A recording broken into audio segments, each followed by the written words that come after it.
It's time to gather loved ones together for all the holidays' best spread. Lynn's has great prices on all your favorite Thanksgiving items, from delicious turkey with all the fixings to mashed potatoes and yummy pies. We have everything you need to create your perfect Thanksgiving dinner. Whether it's cooking the traditional meal, completely store-bought, or a combination of both, your best holiday meal starts here. Learn more and start shopping today at lynsgrocery.com. Lynn's, where delicious begins. The views and opinions expressed by A Little Bit Culty are those of the hosts and don't reflect the official policy or position of the podcast, right, Sarah? Correct. Any of the, quote, fire content, I prefer lava content, provided by our guests, bloggers, sponsors, or authors are the opinion and are not intended to malign a religion, a group, a club, an organization, business individual, anyone or anything, unless, Sarah? You're a douchebag. Yeah, I mean, pretty much. Also, we're not doctors, psychologists, or wizards. We're just two non-experts trying to make you a friendly, informative podcast based on our experience that we've turned into wisdom. Okay? Good talk. Okay.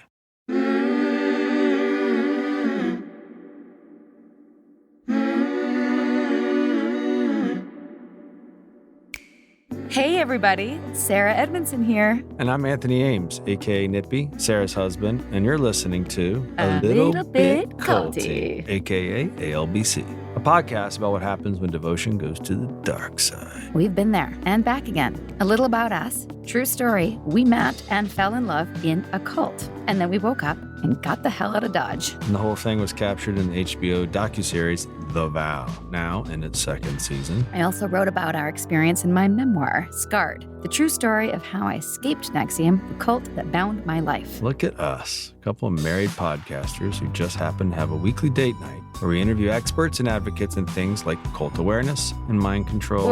Wait. This does not count toward date night, babe. We got to schedule that. That's separate. So there's 2 days we got to hang out? We do this podcast thing because we learned a lot on our exit ramp out of NXIVM. Still on that journey, and we want to pay the lessons forward with the help of other cult survivors and whistleblowers. We know all too well that culty things happen. It happens to people every day across every walk of life. So join us each week to tackle these culty dynamics, everywhere from online dating to mega churches and multi-level marketing. This stuff really is everywhere. The cultiverse just keeps on expanding, and so are we. Welcome to Season 5 of A Little Bit Culty, serving cult content and word salads weekly on your favorite podcast platforms. Learn more at alittlebitculty.com. Sinking down to the depths of the ocean, hanging on to it, my love. If I let go of it all, I could leave, but I know.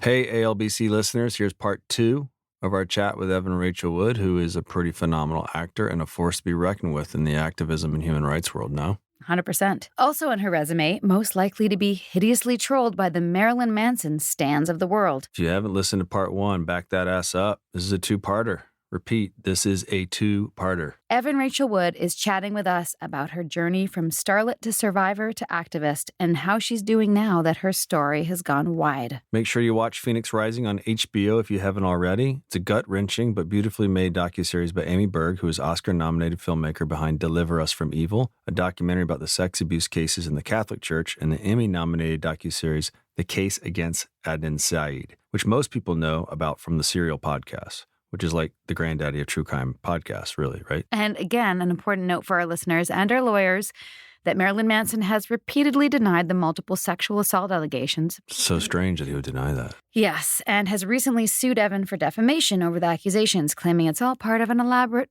quote-unquote, organized attack. Because she's got nothing else to do. There, we said it. Marilyn Manson categorically denies all of it. Okay, whatever, buddy. Okay. And again, conversations like the one you're about to hear can be traumatizing for abuse survivors. So please listen to this episode with caution. And if you or anyone you know needs support, you can reach out to the Rape, Abuse, and Incest National Network, RAINN. The organization provides free, confidential support to sexual assault victims, or call their hotline at 1-800-656-HOPE, or see our site for some links to critical resources at alittlebitculty.com. And we aren't journalists or forensic psychologists, and we can be partial if we want to, so we are unapologetically partial to her. So eat it, weirdos of the dark web. Eat it. Everyone else, come hang out with us on Patreon after this. We'll tell you what we really think in our After Evan bonus episode for a little bit culty Patreon subscribers only. This season, we're going to be unpacking things over on Patreon in a slightly looser format, and you can get access to those post-episode musings plus other fun bonus content every month. There are some cool rewards and tiers starting at $5 a month, and I know that tiers and members-only content in exchange for cash feels a little bit culty, but it's capitalism, okay? We didn't invent capitalism. No, you can't blame us for that. Okay. Capitalism can be a little bit culty, though. 100%. Tundo P. Let's save that for another episode. Okay. All right? All right. Here's part 2 of our chat with Evan Rachel Wood.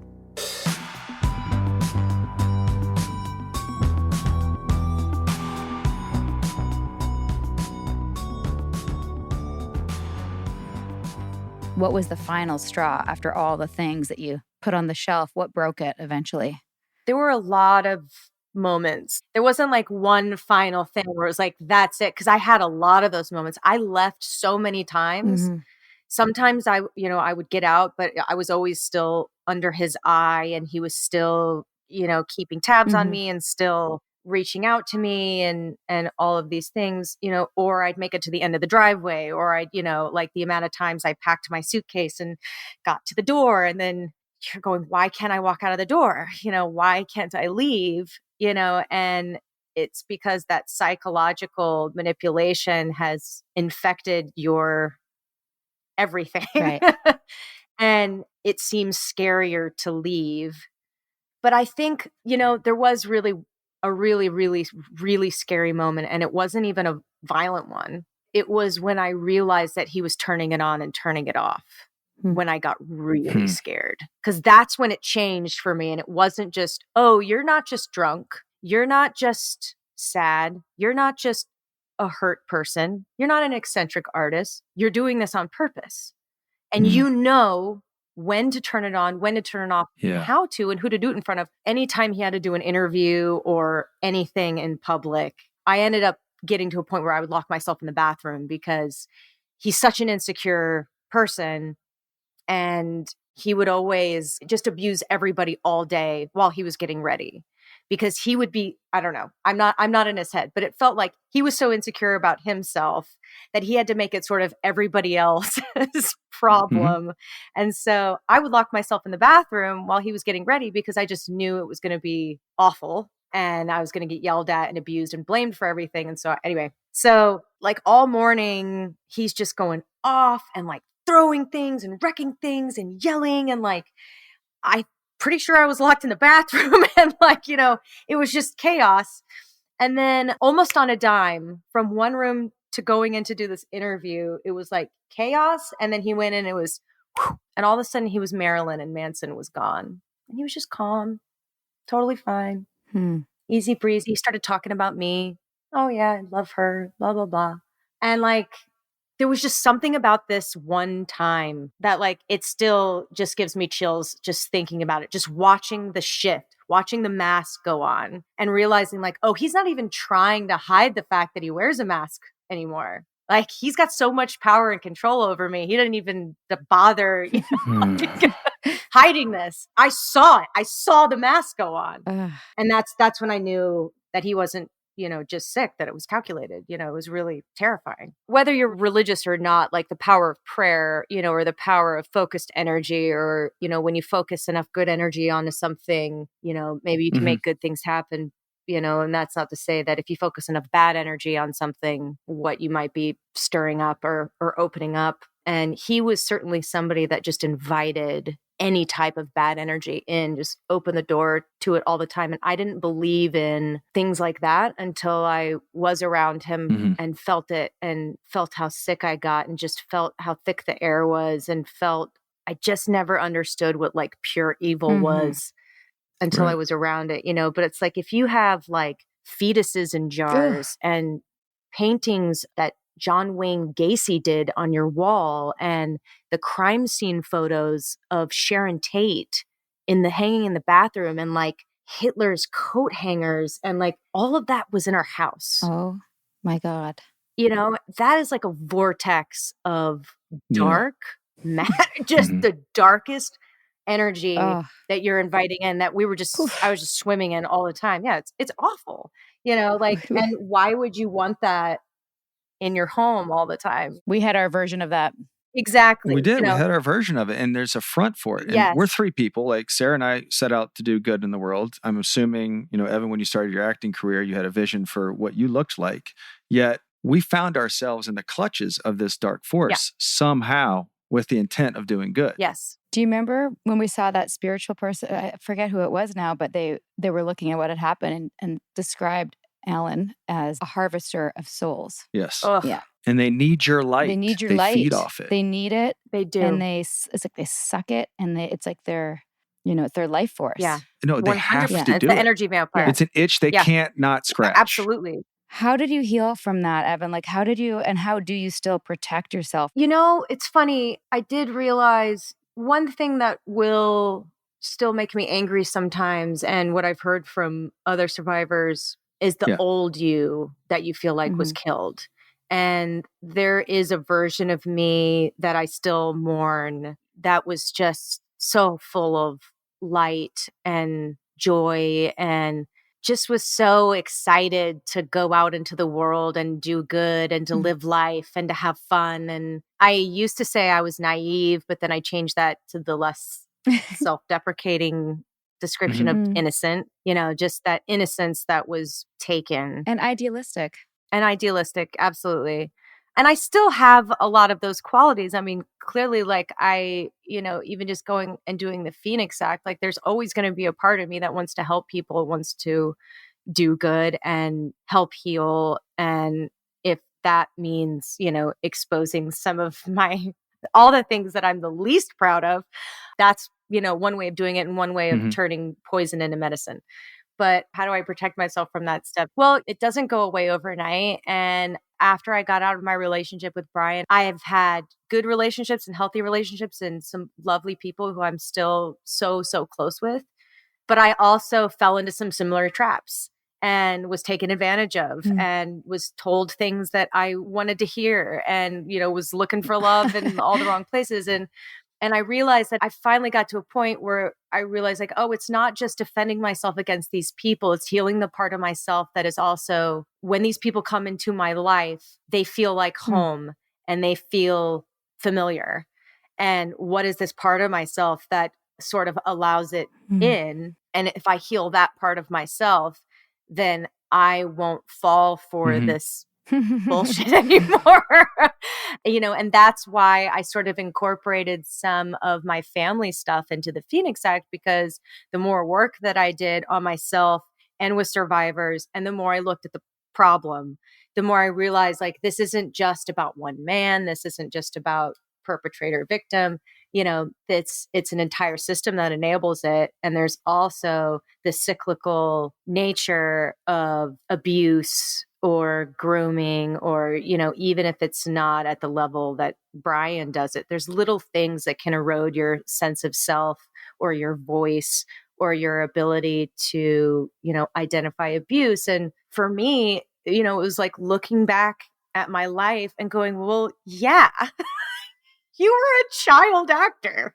You grew up in an arena that was made for adults, where you were expected to behave like an adult. You were expected to do what you were told, wear the clothes that you were told to wear, look the way you were told to look, say the things that you were supposed to say, put on a happy face, don't talk back, don't cause problems. The more you could soldier through things and not cause a scene, the less you used your voice, the more you were rewarded. In its own way, Hollywood is a cult. Absolutely. I was going to ask you about that. Yep. Yeah. That was one of our 100%. questions. Dude, yeah. Come on. You can't speak up. You can't speak up. And again, like any kind of massive industry with a lot of money and a lot of power, it's going to kind of operate like a cult in that there's going to be hierarchies. You're not going to be able to say anything because you could lose your spot in line. And they operate off a set of their own rules and their own laws, and they are accountable to different people. And it puts you in a situation where you're kind of powerless. Yeah. And like that was even scary coming forward, because people have asked me like, well, what's it like being put through the system? And I said, it's kind of like that scene in Texas Chainsaw Massacre where you finally escape the murder house and you go to the neighbors and you say, oh my God, help me, call the cops. And they're dressed like the cops. And then they call the murder house and the murder house drags you back. You know, it's like the Totally. people that you go to for help sometimes are there to intercept you or to pretend like they're there to help you, but really they're there to either get information or to throw a wrench in your whole plan, or, you know, they're not actually going to help you, you know, and so that's How do you feel pretty about that all? scary. It's really scary. I just like realizing that you've gone through all this, become an activist, and you still have this incredible career. And you're a mother. Like, how do you balance all of that? And what's your creative journey? This is 2 questions. What's your creative journey as an artist on the other side of this? It's changing a lot day by day. I really, really love acting. I really don't like all the things that surround it all the time. You know, the more I've been able to sort of take a step back and examine it and examine some of the things that are expected of me if I am to pursue this and do the things that I do, I question things a lot more, and I participate in things less. I'm starting to have much more of a Fiona Apple approach to most things of like, no, I'm not going to do that because I don't believe in it. And I think it's actually bullshit and perpetuates certain ideas about celebrity and about beauty and about the patriarchy or whatever. Just like, no, I'm not going to do this anymore. Like, and I'm lucky that I do feel like I'm in a place where I can do that and I can continue to act and do the things I love, but I probably won't participate in the other things as much anymore just because it just doesn't feel the same. You know, it feels a Well, little it's good that the ickier. artist can control that now.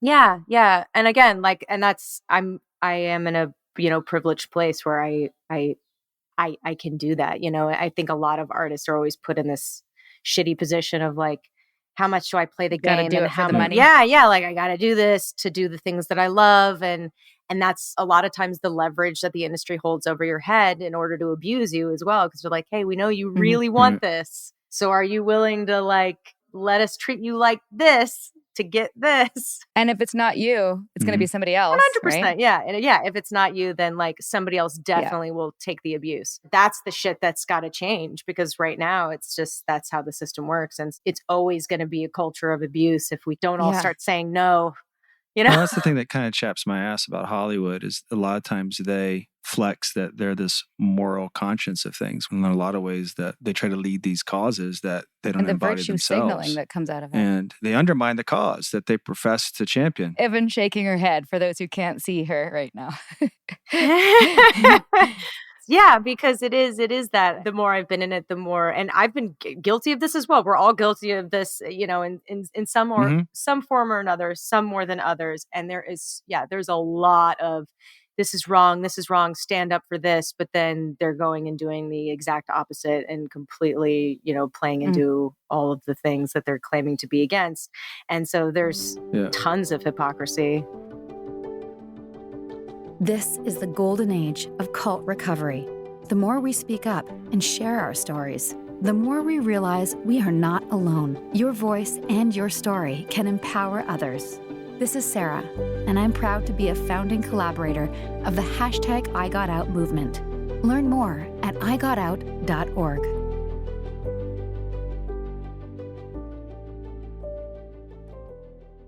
This episode is sponsored by BetterHelp. What are your self-care non-negotiables? Maybe you never skip leg day or never miss yoga. Maybe it's getting 8 hours of sleep. I mean, that's my personal and everyone's dream, isn't it? Well, I definitely have some non-negotiables. Like I'm in Vancouver right now and I'm spending literally as much time as I can outside in nature. #cold pools, #crushing it. Nature is a non-negotiable. Not enough time in the fresh air and the trees around me and I start to feel not great, not myself, not grounded. Therapy day is a bit like my nature walks. I try to not miss it, and I know I'm just going to feel so much better all around if I make it a priority. I get so much out of it. It helps me put my worries and anxieties in their rightful place and helps me clear my mind so I can focus on what I really need and sometimes what I don't need. Like, I don't need to be overbooking myself just because I hate to say no to people. You know what I mean? Thanks, therapy. Thanks for helping me see that. And if you're thinking of starting therapy, give BetterHelp a try. It's entirely online, designed to be convenient, flexible, and suited to your schedule. Just fill out a brief questionnaire and get matched with a licensed therapist and switch therapists anytime for no additional charge. Look, even when we know what makes us happy, it's hard to make time for it. But when you feel like you have no time for yourself, non-negotiables like therapy are more important than ever. Never skip therapy day with BetterHelp. Visit betterhelp.com/culty today to get 10% off your first month. That's BetterHelp, HELP.com/culty. Meals bring people together, but for many families, providing their next meal can be a challenge. You can help by participating in Macy's annual Feeding the Hungry food drive. All proceeds go toward local food banks and families. Now through January 31st, you can purchase an icon in-store or online, or watch out for the blue Feeding the Hungry shelf tags, where a portion of your purchase will be donated to local pantries. Together, we can combat hunger in our local communities at Macy's. The feeling that I was left with, I mean, other than just being like gutted and proud and moved by the documentary, was just like I wanted to know where it all stood and obviously how you are as a person, which you shared at the beginning. What's happening with the Phoenix Act, and what's the current state of affairs that you can share? Because I know there's some legal things you can't. Yeah. Well, the investigation I can't speak about because it's still active. I've taken a step back from things to recharge. I felt like from the moment I testified in front of Congress up until the documentary came out, it felt like it was just nonstop. And I put so many things aside. Like I was going to direct multiple projects. There was all this creative stuff. And then this other thing came in and just everything got put on hold and sort of all of my energy went there. And I do finally feel like once the documentary came out, it was like, okay, like I've done everything that I can do at this point. I feel like I don't know what else I can do. I've done it. I can rest a bit now. So important. Yeah. Like, oh my God. But I will eventually get back on the advocacy train and lobbying. And because there is a lot of, I mean, the thing that I learned is, it's a lot of it are the laws. A lot of it, the way the laws are written, the laws that are in place, how outdated they are, and they are not helping, and I keep, people wonder how there's Harvey Weinstein and how there's R. Kelly and how there's Cosby and how there's like Bryan Singer. And like, how does all of this happen? And so much of it are the limitations of the laws and also not teaching people what their rights are. Like, I didn't know I was on the clock. I didn't know that there was a statute of limitations. I didn't know what that was. I didn't know I had a time limit. When you put it like that, it sounds so absurd. It is. Yeah, Time it limit. is. There's a time limit where you can hold someone accountable for abusing you. Oh, fuck. Well, yeah, and something's only a crime for a certain amount of time. And the reasons why the statute of limitations are there are, because memory could fade, evidence could deteriorate. But these laws were written before iPhones, before, all these technological advancements where it's a lot easier to collect evidence. It's also way harder for it to deteriorate. They also have the statute of limitations to like leave room for reform. And I think that's interesting because it's like, oh yeah, no, totally. Because if people aren't held accountable, they definitely just get better on their own. They don't get worse. It's just like, clearly it gets worse and escalates. And if we're not doing anything, and if we don't have systems in place for mental health or rehabilitation, why are you assuming that all these people are just going to rehabilitate themselves and get better and like the crime won't matter or like a life hasn't been shattered? So some of it I understand, but some of it is still not quite computing with my brain. And it also seems intentional because there are so many studies about trauma now, so much brain science, so much evidence. We know sort of like a good time frame for how long it kind of takes to process and be able to come forward or to feel safe. I mean, look, sometimes it takes people an entire lifetime. Sure. Sorry, those are my dogs. But, for the most part, it's around like 7 to 10 years. And we know that. So to have laws that are, 1 to 3 years, it just seems a little intentional. It just seems a little like, oh, we're just going to put a from this. Who stands to gain? And, again, like we don't think like this, but psychopaths do, in that they're going to look up what the statute of limitations is. And they're going to know, all right, I got a year. Oh man, I only got to intimidate this person for a year.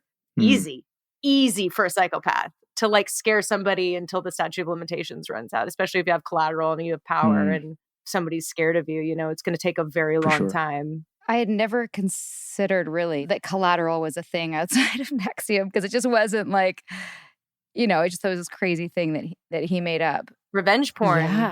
Yeah. And listen, what they had on me is nothing compared to what they have on some of the women, some of whom are still in because they haven't reconciled that they have been abused because they're still stuck in that Yeah. shame. And I hope that they watch Phoenix Rising because I think that a lot of them could potentially, we call it waking up, or Yeah. snapping out of the dream or whatever you want to call it. It's so hard because when you're in denial, it doesn't feel like you're actively in No. denial. It's not like you're white knuckling it going, no, I'm not going to admit it. You're genuinely like, You're like, no, this Yeah. was good for me. I chose this. I chose you're it. gone. I chose this. You're disassociated. I don't even think I could say the word rape for years. Like it just wouldn't even come out of my mouth. It's just, the reality is just too horrible, I meant to ask this earlier, but when you were in, was there anything that people could have said, knowing what you know now, that would have gotten you out sooner? Or Good was question. it just like the path you had to be on? Man, honestly, like when I first saw the graphic for the cycle of violence, when I started to read about domestic violence and human trafficking, and when I realized that my situation was not only not just me and not unique, but there was like a textbook for it. There was like a how-to step by step. Mhm. Yeah. That I think that would have done something. I think people approached me in a shaming way and in a what's wrong with you? How could you be with him? Why aren't you leaving? You're on drugs. It was very much sort of That doesn't work. it doesn't work. No. Yeah, and I think a lot of people just thought I was on drugs and crazy, Mhm. but there's usually an underlying cause for that. Right. It's, people don't just become drug addicts for fun. There's usually like some serious pain they're trying to escape from. And if people had come to me in more of a, hey, like, first of all, read this. Second of all, like, especially, I don't know if you've ever watched the show Intervention, but Mm-mm. you see the moment people decide to go, and it's never when they're able to see the error of their ways. It's when the people around them are able to admit their dysfunction. I swear to you. And I think for me, if my family had come to me and said, and not made it about me, and said, hey, we're really sorry. Yeah. I think that would have been a total game changer. It'd have been like, we're all going to sort of take responsibility for our piece of the puzzle Right. here and the dysfunction that we modeled or the things that we taught you, or we did not empower you. We did not give you a voice.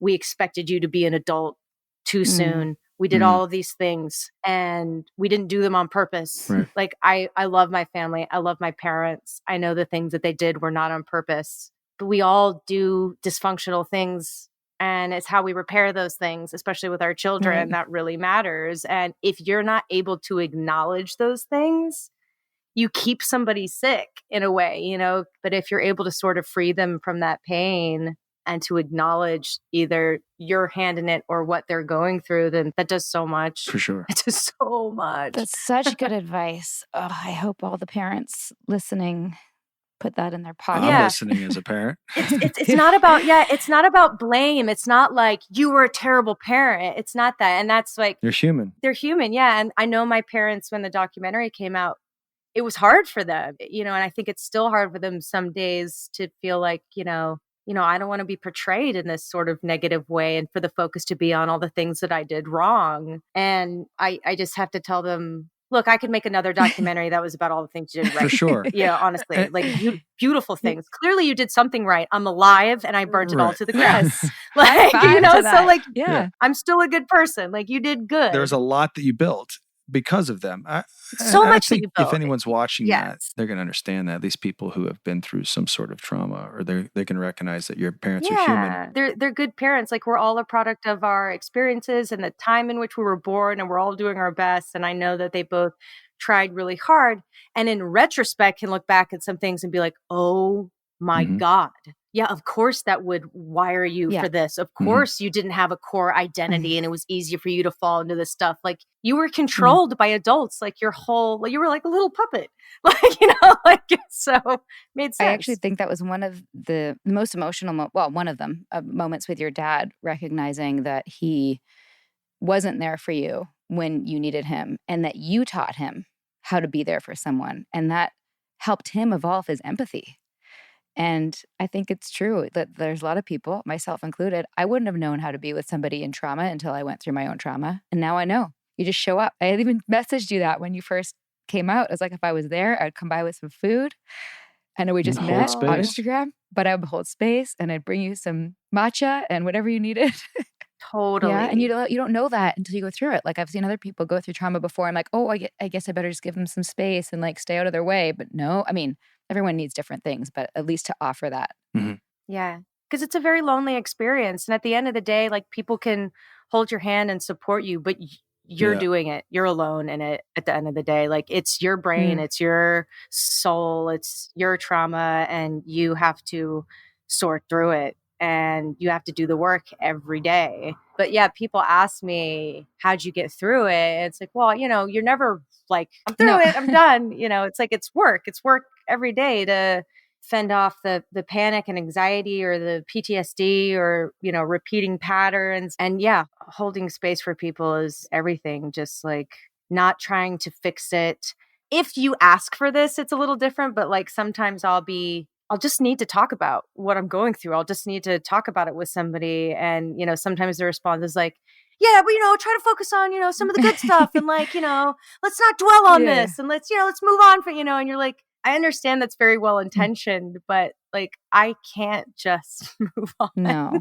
If I could just like flip a switch and just not think about this and be happy, like I would do it, but I just need to talk about it and process. And if I need cheering up or a distraction, I'll tell people, I'll say like, please just come over and distract me. Let's just like have fun. And I want to forget stuff. But sometimes you just need to sit in it. And it's uncomfortable. It's very, very uncomfortable for people to sit in that with somebody because it's sad. It is.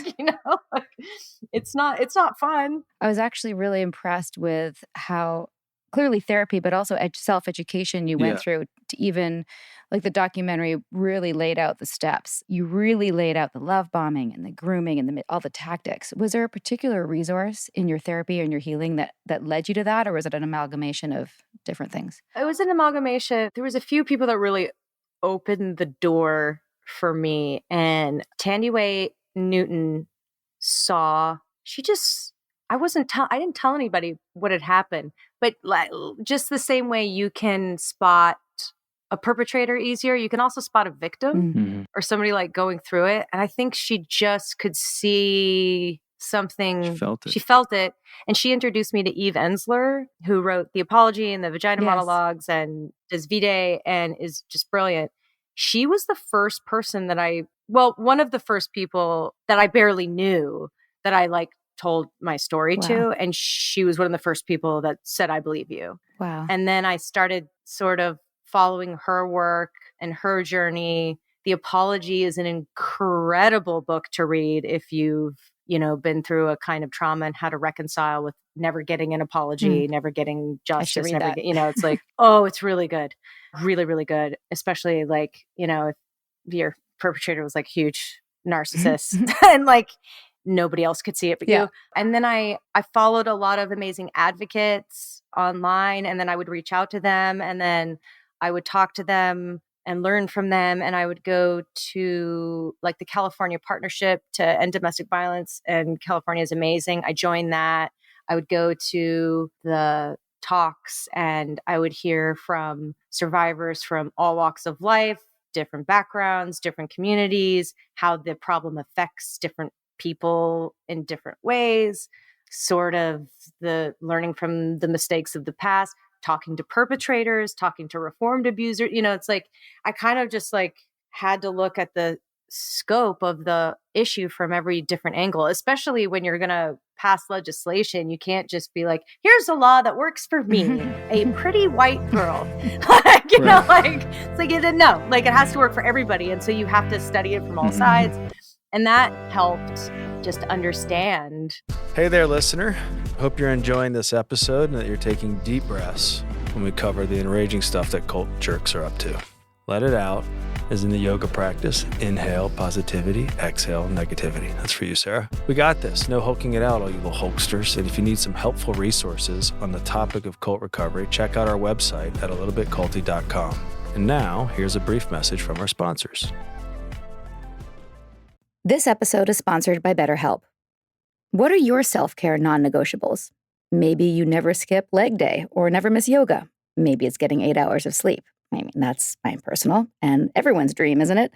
Well, I definitely have some non-negotiables. Like, I'm in Vancouver right now and I'm spending literally as much time as I can outside in nature. Hashtag cold pools, hashtag crushing it. Nature is a non-negotiable. Not enough time in the fresh air and the trees around me, and I start to feel not great, not myself, not grounded. Therapy day is a bit like my nature walks. I try to not miss it, and I know I'm just going to feel so much better all around if I make it a priority. I get so much out of it. It helps me put my worries and anxieties in their rightful place and helps me clear my mind so I can focus on what I really need and sometimes what I don't need. Like, I don't need to be overbooking myself just because I hate to say no to people. You know what I mean? Thanks, therapy. Thanks for helping me see that. And if you're thinking of starting therapy, give BetterHelp a try. It's entirely online, designed to be convenient, flexible, and suited to your schedule. Just fill out a brief questionnaire and get matched with a licensed therapist and switch therapists anytime for no additional charge. Look, even when we know what makes us happy, it's hard to make time for it. But when you feel like you have no time for yourself, non-negotiables like therapy are more important than ever. Never skip therapy day with BetterHelp. Visit betterhelp.com/culty today to get 10% off your first month. That's BetterHelp, HELP.com/culty. Meals bring people together, but for many families, providing their next meal can be a challenge. You can help by participating in Macy's annual Feeding the Hungry food drive. All proceeds go toward local food banks and families. Now through January 31st, you can purchase an icon in-store or online, or watch out for the blue Feeding the Hungry shelf tags, where a portion of your purchase will be donated to local pantries. Together, we can combat hunger in our local communities at Macy's. Where did the cult connection come in for you? It's funny. I was reading something about the cult of one, and it was breaking down abusive relationships and domestic violence and comparing it to similar tactics used in a cult.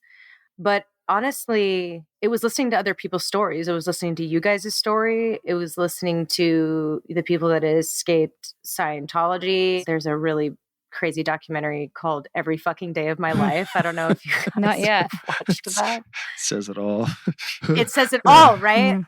And it's centers around a woman who fought back and actually killed her Oh, abuser geez. and Wow. went to jail. Yeah. And it was like one of the most like horrific domestic violence situations that the courts had seen, but they still had to send her to jail because you can't kill people. And the opening is the 911 call. And she's, saying, I killed them and you have to send help. And they said, did he ever abuse you? And she said, every fucking day of my life. Wow. And it was just like, goosh. Like, I mean, that's a really amazing documentary to watch. But I devour self-help. People ask me, they're like, so do you watch movies? Like, what do you? I was like, nah, I don't watch movies. I watch documentaries and I read self-help constantly. What are your favorite self-help books? I loved, let's see, Conversations with God Yes. is what I read Have it when right I here. was in, really? Yeah. When I went into the psych ward after trying to take my own life years ago, my mother put that book on my bedside table and it like changed a lot of things for me during that time. And then the Four Agreements, clearly classic. I really recently am on like a Iyanla Van Sant kick. I don't know if you've ever watched her show. No. She's got a show called Iyanla Fix My Life. It's great. I love what she does because her approach to the problem is not always just a one-on-one with the person. She brings in the entire family. Mm. So she'll work with a whole family for like either a weekend or a week, and she will find the root of all the dysfunction and how everybody's mirroring each other's traumas, what got passed on to who. Even if like a parent has been estranged from their child their whole life, they're still like repeating each other's patterns. Yeah. It's bananas how deeply ingrained some things are, even just in our DNA. It's in the very fabric of our being, and we will unconsciously repeat things without realizing it. And that was a huge... We need to watch that, Nip. Oh, you would. It's For sure. Ancestral very trauma. addicting. It's very, very addicting. None of this means anything to us, me, our story, if we can't turn it into some sort of content or wisdom. And what do you think your wisdom or content is, if you could summarize it? I don't know, man. We've still got so much work to do with how people view domestic violence. God, just go back into the history of it, really. I mean, the fact that it used to be legal should just tell you like why we are where we are and why the laws don't protect victims. I think we have to empower people a lot more and teach people their rights. And there's a lot of, you're saying you're allergic to self-help. I'm very allergic to performative activism now. After like, and I used to do it. Like I get it. same. I totally get it. And like, I'll bring it up now and I'll be like, look, I'm really not, it's like, it's not that I think this person's bad or stupid. It's just after going through the legislative process and seeing what is necessary, seeing the roadblocks, understanding how things work, what actually needs to be done. I can't do the like performative outrage on Instagram anymore, you know, without some kind of action behind it. And that's why I won't normally comment on things unless I'm actively doing something to help. If I'm like on the ground, if I've got my like fingers in the dirt. Otherwise, it's just like you're still just like yelling for other people to do the work for you. And I think people really have to wake up to the fact that like no one's going to do it for you. And if you're upset about it, like you have to get on the ground, like get into the Capitol. Not in that way. Like, you know, in the legal sense. You actually knock on the door. Don't, you know what I mean? But like you actually have a lot more power than you realize. And that's what this taught me is that we do have more power. We just haven't been taught how to use it. We've been purposely disempowered. And like, you got to get in there. Like you got to get in there. You can't just post on Instagram anymore. We're past that. Like, and they rely on, you know, us putting up a black square or like wearing an armband or something and being like, I did it, you know, and it's like, that's not it. That is a very, very small piece of a very big puzzle. And it takes work and it takes time. It's going to take away from your life. It will take away from your family. It will take away from things that you would rather be doing. And like, you have to get comfortable with the fact that you're going to be uncomfortable. You know, if you really want to see change, like it takes time and energy. I think we're both allergic. Nippy and I are both allergic to that also. 100%. My other question is, and listen, we can cut this if it's too personal, but I couldn't help but feel a connection is not the right word. But when I saw your brand. Oh, I was going to say, like, I'm going to cry. We buried the lead, didn't we? But I was like, I looked at it, I was like, what the fuck? And I just wondered have you removed it or have you done anything with it? You cover it or? I was actually going to ask you if you had any tips. I do. Well, that's what I wanted to offer you. Yeah, no, it's still there? I haven't done anything yet. It's still there. I'm removing some of the tattoos, but I've consulted with some people about it. Like I've heard you can do like laser treatments or you can cut it off and kind of, I don't know, like what are you doing? I'm so glad you're open to talking about this because it's what I wanted to. Oh yeah. As soon as I saw it, for many years, for the first 3 years, I had creams. I did a number of injections to make the keloid go down. I got it from being quite like puffy. You know what you see in like on the internet if you Google like what my brand looked like. It was quite puffy and keloid and quite red. And so I got it white and flat. And eventually I saw a plastic surgeon just to see what my options were. And she said, also you can laser it, but it'll always be there. It'll just be more faint. Yeah. And I found an incredible plastic surgeon through a friend who's in the industry here in Vancouver, who I realized did the dirty work for me, which is I'd never consulted because I don't have to explain to somebody what had happened to me. I just didn't have that in me. And luckily, this friend of mine told one of her colleagues who happened to be the best plastic surgeon in Vancouver what had happened. So I could just go in and show her. And then she's like, well, what we can do, and this is what I ended up doing, is if you can imagine for our listeners, like, you know, the brand was like a square. It was about this big. And she literally cut out like an eye around it and just, you know, cut it out and then sewed it back together. Can I show you?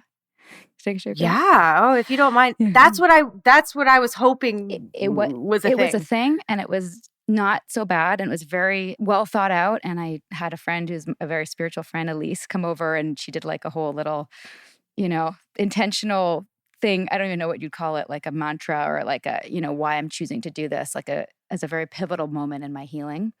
And I just want to show you if I can get the camera in the right spot. Oh my God. It's just a white line. That's amazing. Yeah, that's what's left of it. It almost looks like a cesarean scar, but Wow. it's very faint now. My- Like you'd never notice it. Wow. My appendix scar is worse than that. Yeah. Wow, I'm so happy for Thanks, you. I'm happy too. Oh my God, that's got to feel so So good. good. I really, Yeah, because before, Yeah. even though it was flat, I could still, in the mirror, I could still see KR. And I just didn't want that on my body anymore. And I'm sure know. there's people who do it there. But if you ever happen to be in Vancouver and you want a surgeon, I can connect you. That would be amazing. Yeah, I would really appreciate that. I clearly do not want this on my body. You know, it's weird. In all the years that I've had it, only one person ever asked about Really? it. Mm-hmm. Wow. Yeah, only one. Well, Yeah, like, you know, yeah. with like intimate Yes. partners and things, you know, it's like, I was kind of surprised. Like, no one brought it up. One person immediately was like, "Is that a brand?"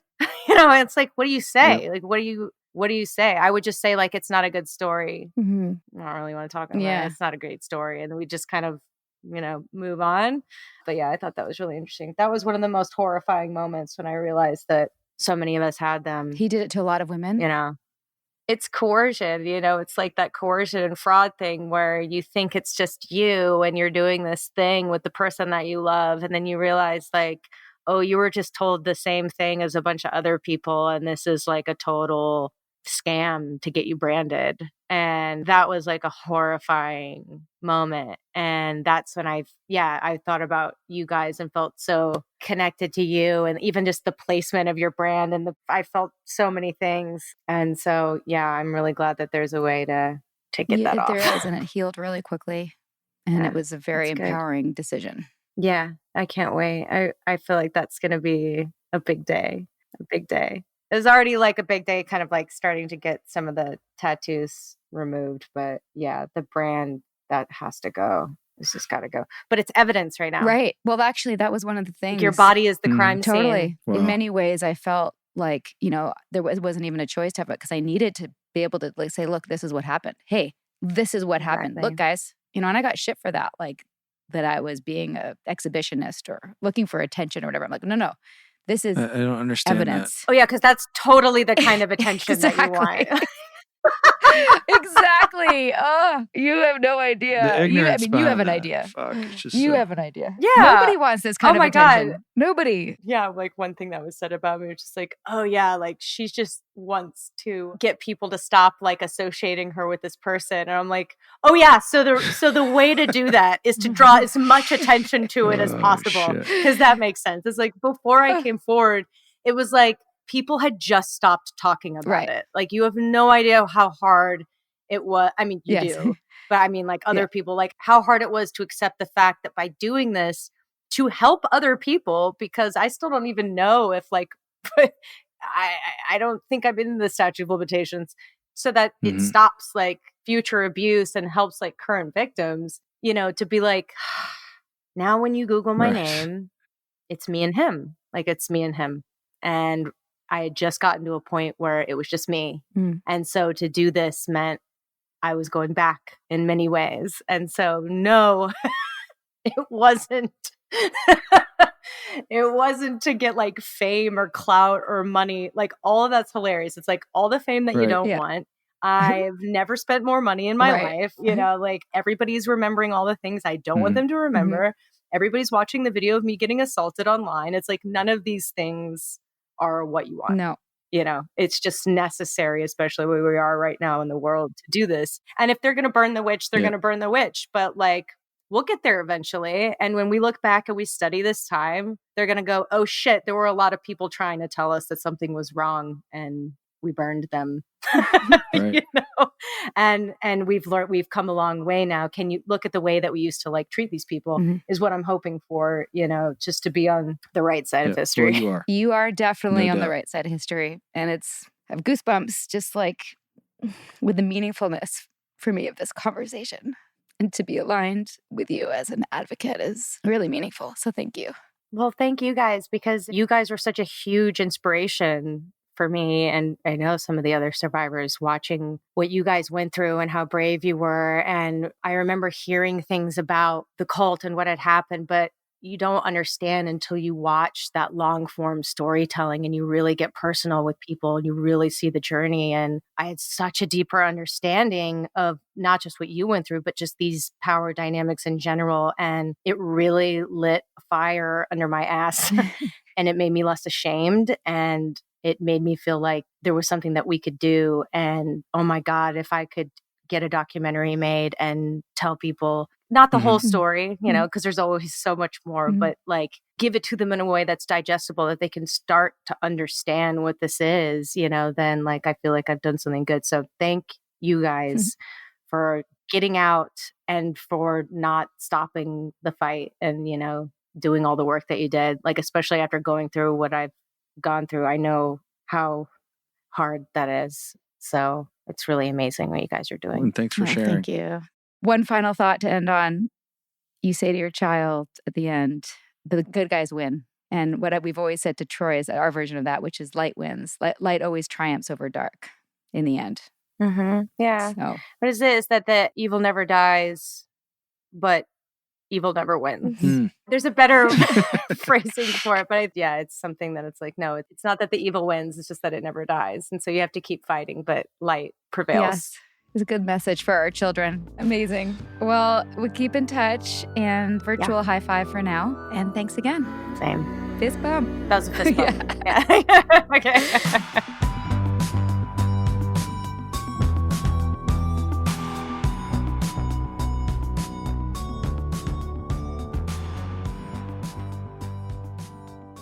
That was part 2 of our chat with Evan Rachel Wood. Let us know what you think. Come hang out with us on Instagram or leave us a voicemail over on our website at alittlebitculty.com. And just know that anything you say or do may be held... No, I'm just kidding. Anything you say or do on our voicemail line might get played on the podcast. You never know. That's going to be fun. And be sure to join us over on Patreon if you want to hear us unpack the Evan episode a little bit more. And you'll also get some other hot bonus content every month. And there may or may not be an imitation of Keith coming down the pipeline. I'm just going to drop plant that out seed. there. Oh, guys, it's so good. Yeah. Y'all It's don't pretty want to miss funny. that. Y'all don't. Y'all Oh, don't. hell no.